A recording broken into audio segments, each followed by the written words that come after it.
everyone, I'm Fiona from Sunglory. Today I will introduce you about how to make a rice cooker. We will provide you for fully light, include of the machines, molds and coating light.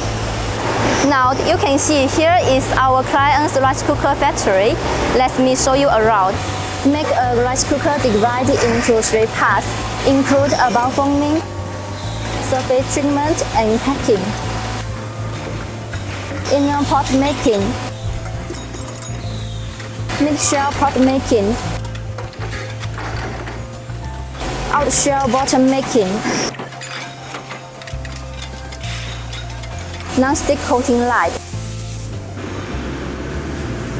powder coating light, anodizing light.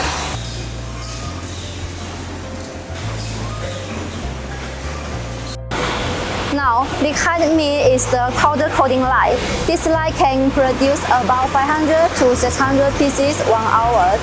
It can customize the capacity according for your required, and you can make any color what you want. Okay, here is the rice cooker foaming light. We can provide the trial production in China or customer factory. If you are interested, please contact us. Set up your own rice cooker factory.